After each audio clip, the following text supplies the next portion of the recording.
जानिए हर सच की कहानी दिनेश ठक्कर की जुबान आपके अपने नेशनल न्यूज इंडिया पर। और तीन बार महेंद्र चावला झूठा साबित हो रहा है, तो फिर बापूजी दोषी कैसे? पूज्य नारायण साईं जी दोषी कैसे? जो महेंद्र चावला था, महेंद्र चावला की तरफ से जो बापूजी के ऊपर, पूज्य नारायण साईं जी के ऊपर जैसे जैसे केस लगाए गए, और वो सारी चीज़ निराधार साबित हुई।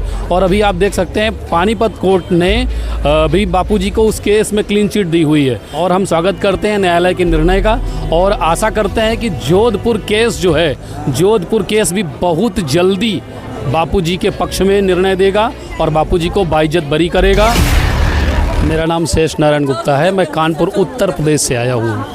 क्या कहोगे, जो बापू पर आरोप लगे, बापू पिछले 12 सालों से जेल में थे, अभी मेडिकल ग्राउंड पर बापू बाहर आए हैं। बापूजी के ऊपर लगे हुए सारे आरोप मिथ्या हैं, और बापूजी के केस को अगर प्रारंभ से देखें तो बापूजी का केस प्रारंभ से ही बिल्कुल एक निराधार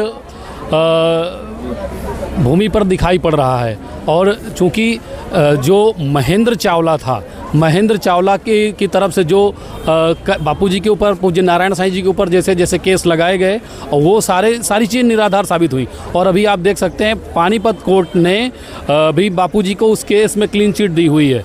तो जब वहाँ पर क्लीन चिट मिल रही है और तीन बार महेंद्र चावला झूठा साबित हो रहा है, तो फिर बापूजी दोषी कैसे? पूज्य नारायण साईं जी दोषी कैसे?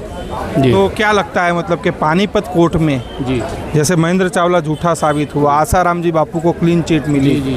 तो अब बहुत ही जल्द जोधपुर हाई कोर्ट में भी अपील शुरू होने वाली है, अहमदाबाद हाई कोर्ट में, उधर नारायण साईं जी के केस में भी जल्द अपील शुरू होगी। तो क्या लग रहा है कि इनके जो ये सरकारी गवाह है, मुख्य गवाह है, पानीपत कोर्ट की तरह यहाँ भी झूठा साबित होगा, आसाराम जी बापू निर्दोष बरी होंगे? जी बिल्कुल, बापूजी को क्लीन चिट उस केस में मिली, ये बहुत बड़ी सफलता है।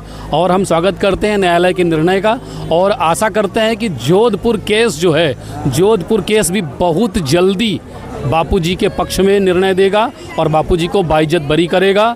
और बाद में केस आ गया अपना अहमदाबाद केस भी बिल्कुल लास्ट स्टेज में खड़ा है, केस में कुछ भी नहीं बचा है।